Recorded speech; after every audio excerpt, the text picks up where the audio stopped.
Like, the most important lesson and connection you can make as a CPTSD survivor and a childhood trauma survivor, and if you've dealt with narcissistic abuse, is that your past is always hey, leave them alone. Your past is always going to be present until you can learn the skills and tools to help soothe your inner child, soothe your nervous system out of the past. Stop barking at them, please. And so you can help her move into a more quiet, more peaceful, more regulated future. Like, this is like my big thing that I never understood when I first started recovering is I didn't understand how my past was like just pasted over everything, because my family, my dysfunctional family, never taught me to process or feel anything. And this is what happens in dysfunctional homes. Nobody is talking to each other. Nobody is connected. No one is connecting. No one is feeling. And we're often shamed out of our feelings, invalidated out of our feelings, gaslit out of our feelings, or threatened out of our feelings. And it just compounds this knowing within you that it's not okay to feel, it's not safe to feel. And this is the programming you have to undo as a survivor of this trauma, of this bullshit, of all this heavy fear that is weighed on you your entire life. Like, that is the way out. You learning to feel comfortable and safe enough in your body, which is going to feel like absolute hell. Like, it is scary to start feeling, to start admitting, like, I've been through some shit. Hadoukas. We've been through some shit. And to start being like, yes, you have been through some things. And it feels even worse when you notice your family around you, if your family is around you, how they negate everything that has happened to you. When you try to bring things to them, they're like, no, that didn't happen. I don't remember that.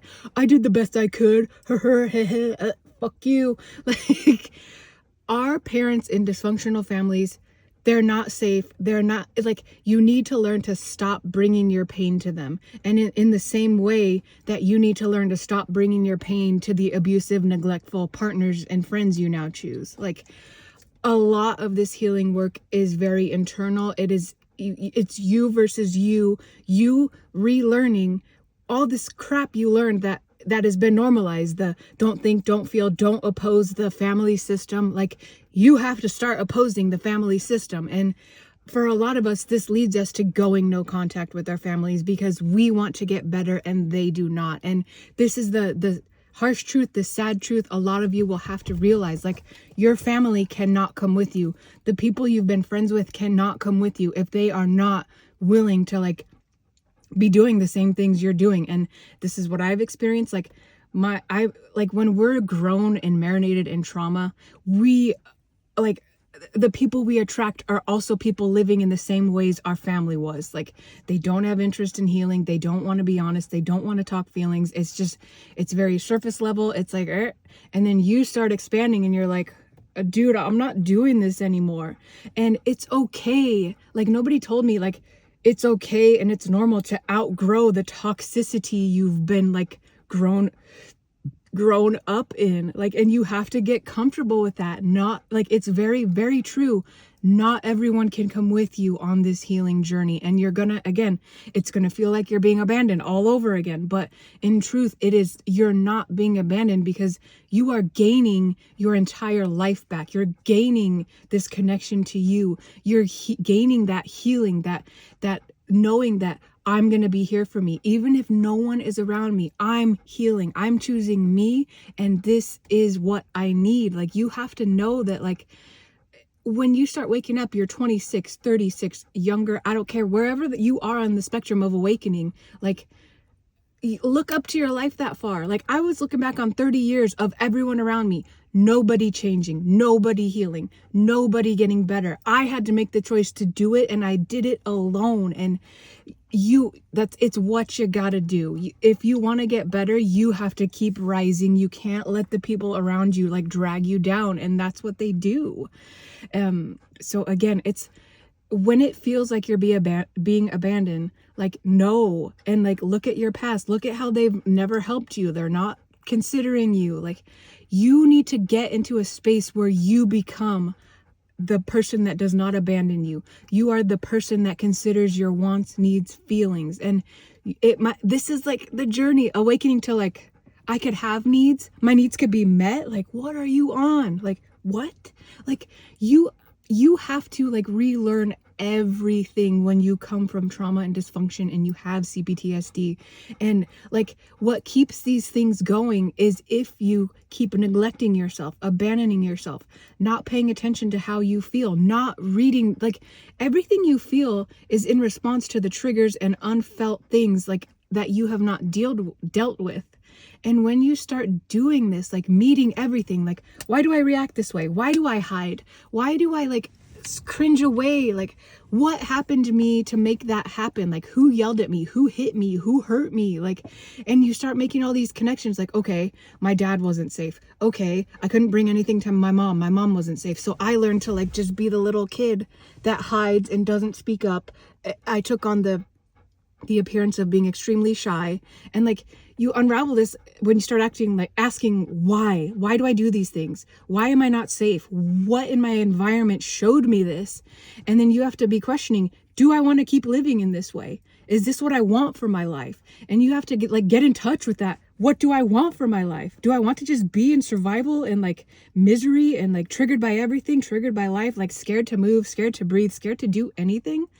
And like, it feels scary when you're going through all this, but you have to like see it. Cause like, if you don't make these changes, you're going to be the same person 10, 20, 30, 40 years into your future. And I don't want this for you. Like, I woke up when I was like 26 and it took me, I'm now 38 and I'm like finally getting to this point where I'm like, I'm not touching anything if it reminds me of my past.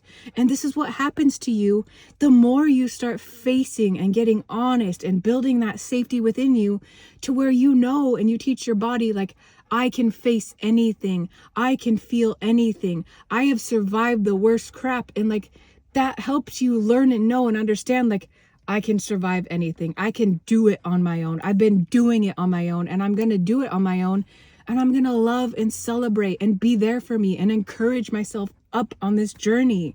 Like, and this is what it's like. Like, we grow up in war zones. Healing is a little bit of a war zone where we're figuring out, oh, this feels terrible, but like, this is what I have to go through to break free, to get to the freedom, to get to the other side, and to be able to live without being controlled by my triggers, by the past, by what has happened to me. And like, it all lessens the more you learn to sit with it, to face it, to recognize your triggers, and to help yourself know, like, okay, if my triggers are crowds, loud people, like the freaky, weird, narcissistic looks you used to get from your mom and dad, like, you prepare yourself so when you know that these things might happen, you'll know how to soothe yourself through it, love yourself through it. Just be like, hey, the past is coming up again. We're safe now in this present moment. We're safe. We're okay. Take a time out, go home, take care of you if you need to. Like, you have to learn how to take care of you. Essentially, that is what recovery is. Like, learning how to take care of you in life-giving ways, in safe ways, in ways that protect you. Because so many of us, we've lived through life with our parents didn't protect us. They were the ones who were hurting us. And so now the responsibility now falls on us to like pick up the pieces and be like, I'm not doing this anymore. I'm not treating myself poorly. I'm not putting up with people who treat me poorly and who are not on this uplifting, rising, healing path. And like, I don't know. I just wanted to share this today. I feel like someone needs to hear it. Like, healing is hard. I will not lie about it. Like, it's hard, but it's worth it when you get to the other side. When you have like helped parent yourself, helped yourself find safety, you begin understanding literally how unsafe and how fucked up your childhood was and how crazy your family was. And like, it's okay to do this work alone. You're gonna survive. You will make it from one survivor to another. You are strong. You are powerful. And like, if you're resonating with this, if you're just like, I know this, you know it, you know your power, it has to come alive. And like, this is part of the problem too. Our power is killed off in these type of homes. Like, our families don't want us powerful because we will escape and they need us to survive. They need us. We don't need them. Remember that. All right. I love you guys.